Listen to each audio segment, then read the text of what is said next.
It's all over at Celtic Park, but in all honesty, it was all over after half an hour. It is finished. Celtic 4, Rangers 0. And the scary thing is, it could have been a lot more. Welcome back, guys. It's Son of Scotland DV here to match review the first Old Firm game of the season. Now, I have been taking a lot of criticism lately for I don't know what the correct word, let's say I admire Celtic, alright, let's say I appreciate the style that Ange Postecoglou plays. Now, maybe as a Hearts fan, maybe I'm not allowed to, maybe I have to be blind and, admit that my team's the best in the league and that we play the best football, we have the best players. I don't think that. I think the best team in the league is Celtic. Am I a Celtic fan? Hell no, but I think they're the best team in the league. I think Ange is probably the best manager in the league. I think they have the best players in the league. I predicted them to win the league last season after 3 games. I predicted them to win the league this season. And I've got a lot of shit for it. People saying, oh, you're this, you're that, you're a Teague, you're this. And it's like, it's fucking embarrassing, right? I'm not going to come on here and lie or be delusional or be biased. I'm going to come on here and speak the truth. And the truth is, Rangers fans won't like it, but from a neutral perspective, man, the truth is Celtic are fucking miles ahead. They are miles ahead. Ange is a lot better than Gio. I mean, at this stage, Gio is basically, it's his European run that's keeping them in a job, in my opinion. Domestic form this season, even though up to this game they'd only dropped 2 points, they never look good. There's not one game, apart from Ross County, they didn't look good in any single game. I thought they were very fortunate, actually, to get wins in the majority of their matches. Livingston, first game of the season, they were pish, whereas I look at Celtic, and most games have actually blown teams away. So going into this game, for me, it was pretty obvious who was going to win. I thought Celtic were going to win. I predicted Celtic to win by 3-0. I had £100 on Celtic to win -1. I got that like 9-4, so I get £325 back, which is good news, good for me and all that stuff. But I mean, overall, this is really, really bad for Rangers. And people saying that Rangers had the upper hand on Celtic. They've seen stuff from last season's games that I personally never seen that. I never seen Gio getting Ange's number, and I think today proves that he doesn't want his number. He can ask as much as he wants, but he's been rejected. So, let's talk about the game here. It was one-way traffic, really, from the get-go. It was quite embarrassing, to be honest. And honestly, if I was picking a combined... Yesterday, I picked a combined 11 in the match preview, and I wanted to try and put some Rangers players in there, but I'm not even bullshitting when I say this. I think you could put 10 or 11 Celtic players in the combined 11 and it wouldn't be wrong. Let's put it that way. It wouldn't be wrong. But I think I ended up putting like 4 Rangers players in it, and I felt like I was being really generous to them, and I think today's performance proved that. But anyway, we'll talk about the game. First couple of minutes, Kyogo goes off injured. Unfortunate for him. And you think this is bad news, and it is bad news. But then Giamakis comes on, and you just realise that, Celtic actually have a really, really, really good backup striker who could actually maybe cause more problems for Rangers than Kyogo is weird. And I prefer Kyogo. I think Kyogo is the best striker in the league. But maybe Giamakis, with his physical presence and his strength, maybe he can just cause Rangers more issues than Kyogo can. And I thought Giamakis actually had a good game, so he comes on after a couple of minutes. First goal comes 8 minutes in. Cross comes for Jota, quick free kick, and quick throw in. And I just want to say here, what is it with Celtic when they get set pieces or when the ball goes out of play, they're like restarting the match instantly. You look at every other team and they maybe take about, ball goes out for a throw in, they might take about 10 seconds to get the ball back into play. Now, you can understand if you're losing and there's not much time left, yeah, you're going to rush, but I mean, this is literally like the first 10 minutes of the game, and Celtic are literally, within 1 second, they're almost getting the ball back into play and restarting the game. Rangers weren't expecting it. I think they got caught cold here. It was O'Reilly with a cross into the box. It trickled through to Abada. Could the Rangers defenders have done something? I don't know. It was like one of those balls in where it looks like someone should get on it, but they didn't really. Then it just falls through to Abada, and Abada strikes it. And he strikes it low. It's a good shot. He keeps it low. McLaughlin gets a hand on it, but I kind of think McLaughlin should have done a bit better here. But he didn't. He got a hand on it, and he couldn't stop it crossing the line. So I think McLaughlin should have done a wee bit better here. And I think McLaughlin could have done better in a few things. So, yeah, we get on then, 15 minutes in. We had more really good passing for Celtic out in a wide position. Ball whipped in to the box by O'Reilly again, who I thought was tremendous with his crossing today. I thought O'Reilly, probably man of the match, I'll just say it right here.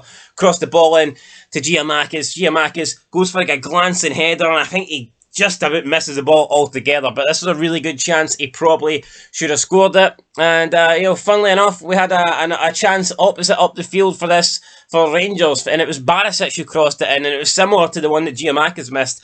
I think Kolak actually got contact on the ball, but not enough to direct it towards goal. But I think Kolak should have done better here. He didn't get many chances, but this is one that I think he would definitely like to get again, and he'd probably expect to score it if he could get it again. But then we move on to the second goal. In the half an hour mark, it's O'Reilly. He's out wide. He plays a through ball through to Jota, who timed his run to perfection. He was level with Tav. Rangers players are claiming offside, but he was level with Tav. His first touch is great considering the pass. There's a lot of velocity on the pass. The pass is probably a wee bit overhit. But Jota manages to stick a leg out, stretches out, controls the ball. But he doesn't control it perfectly. It's good control that he's actually managed to control it at all, but the ball still gets away from him a wee bit. It runs to an out-wide position, and you're kind of thinking, well, that's the chance gone. He's probably going to have to wait now, maybe try and find someone running in or cross or do something. But no, McLaughlin rushes out, and Jota, from a really tight angle, just dinks it over McLaughlin. What a finish, man. I thought the first touch with the control was good, but this finish was even better. People say Jota is the best player in the league, and you know what, man, when he's doing stuff like this, it's hard to argue that. I thought it was a tremendous goal for Jota, so fair play to him, 2-0. After that, Rangers responded with a couple of crosses into the box. Kolak was getting to the ball, but not really doing anything. Starfelt made a mistake. I always feel like there is a goal for Celtic to concede when you've got Starfelt in the team, because I don't think he's very good. I don't rate him, and I'm surprised he actually started today over Jens. Then we get to the 39th minute, 5 minutes, 6 minutes before half time. Jota with another chance. He drives into the box, low shot. McLaughlin makes a decent save with his feet, but seconds later, it's Greg Taylor. There's a free kick. It's Greg Taylor. Quickly gets the ball. He crosses it in. There's a slight flick by O'Reilly, and this plays the ball through to Abada again. And again, another low shot by Abada. He likes these low shots, just keeps it low. Grass cuts it low. And McLaughlin can't do nothing. The ball's underneath his legs, and it's 3-0 here. And you're thinking, is this a repeat? Have we already seen this game before? Is it deja fucking vu? I don't understand it. I don't understand it. It's 3-0 Celtic. I predicted 3-0. I was almost right. I said in my predictions it was going to be 3-0 Celtic, but it wasn't quite. But, I mean, who cares? We've got the second half here. I don't know what Gio says to his team at half. I don't know what he can say, right? They were fucking abysmal. Would I give any Rangers player pass marks in the first half? I would, right? I'll give 2 pass marks. Barisic, because I thought he had good deliveries of the ball. Defensively, I don't think he was all there. But going forward, his delivery of the balls into the box were good. And I'd say Kolak, right? Because he was kind of isolated up front. And he did make a nuisance of himself for Carter Vickers and Starfelt. He did attempt to get on the end of balls. And he was the only person that looked like he was going to do something for Rangers in an attacking, threat. So Barisic with his delivery. Kolak just, getting in there, and I mean, he never done anything major, but you always felt like there was a chance with Kolak in the box. He had that presence where he had the possibility that he could score. Everyone else, fucking garbage as far as I'm concerned. We move into the second half. Second half was pretty much just Celtic passing the ball and Rangers trying to get back into the game. Didn't quite happen. Then the fourth goal comes. John McLaughlin. What was he doing, man? What's the goalie doing to him? Nobody fucking knows what the goalie's doing to him. John McLaughlin doesn't know what he's doing to him. It was horrendous. He's got the boys. He's looking at vision. He must be like Daredevil. He must be fucking blind or something, because he's looking about and there's no pass on. There's a bunch of Celtic players. I think there's Giamakis and Turnbull standing there in front of him. And he just passes it straight to Turnbull, who scores. And you're thinking, what is John McLaughlin doing here? This is the worst game that John McLaughlin's had in his Rangers career. It comes in the first Old Firm game of the season, a crucial Old Firm game that, in my opinion, decides the league. That's the league over. Rangers ain't coming back. I will go at my shield here. 100% Celtic will win the league, and you can come back in May and you can admit that I was right here, because there's no way they're throwing away this league. But this is the worst game that McLaughlin's had in such an important Cinch Premiership match against Celtic, Old Firm game, But more importantly, just before the Champions League, there's already a lot of people calling for McGregor to be in the starting 11, to be the number one goalkeeper. And when John McLaughlin has his worst game of his Rangers career just before the big Champions League match, you've got to wonder, has he shot himself in the foot here?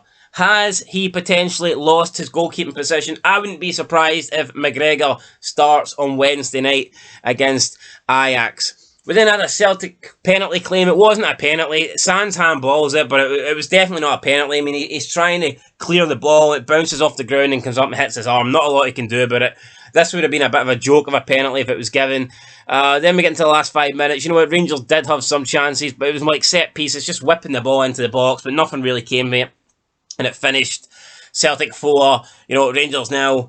At the moment, Glasgow's green. You've got to admit it, right? Whether you support Celtic, Rangers, or maybe you don't even like football, maybe you've never even watched football, but even if you don't even know football exists, right, you must still have enough brain cells in there to realise that Ange Postecoglou is better than Gio Van Bronckhorst, and Celtic are better than Rangers, man. It really is that simple. And I don't think Ange Postecoglou will be at Celtic for a very long time. I can only imagine he'll get, poached or something by a bigger club. But if he was to stay, I mean, honestly, I could easily see another 9 in a row. I could see Celtic doing 10 in a row. If Ange signed a 10-year contract, I would bet money on it. If Ange signed a 10-year deal contract and he said he wasn't going anywhere for 10 years, I would bet money on them doing 10 in a row, because I think he really is that good. And it's mad, because over a year ago, man, we were all laughing at this guy. He had a fucking dodgy name, and we're thinking, who's this bum? Who's this guy coming into Celtic Park? Who's this guy going to replace Neil Lennon? And it turns out he's actually pretty good, guys. So, yeah, there you go. Match review, Celtic 4, Rangers 0. Really, really bad day here for Rangers. It's going to be interesting to see how they respond. I tell you what, though, I mean, if they can come out Wednesday night and beat Ajax, I'm not saying that all will be forgiven, but I think a lot of people will forget about this game, because, let's be honest, Champions League is absolutely massive, so that is a good way. I mean, let's be real, it's like Rangers do have a really good opportunity to make this right. It'd be different if the next game in the league is against, no offence, let's say, I'm trying to think of shite teams in the league. Dundee United. If Rangers' next game was against Dundee United, there's not a lot they can do, because they're expected to go and steamroll Dundee United. But at least with their next game being a big match in the Champions League, the first Champions League group stage game, they can go out, try and win that, and try and get the fans back on their side, try and get momentum back on their side. The only negative to that is they could go out and maybe get humped off Ajax, and then you're in a situation where you've had really bad, embarrassing back-to-back defeats, and then where do you go for there? So it'll be interesting to see Wednesday night. Big game for Rangers. Same goes for Celtic. They've got a big game as well. So looking forward to both of them. We'll be reviewing both of them, guys. And yeah, that's pretty much it. That is it. Let me know your thoughts down below. I thought Celtic were okay. I thought Celtic were good today. Funny thing is, I didn't think they were great. I thought they were just good. Rangers for me were bad. Like I said, I'll give pass marks to Barisic and Kolak. And I tell you what, Morelos came on.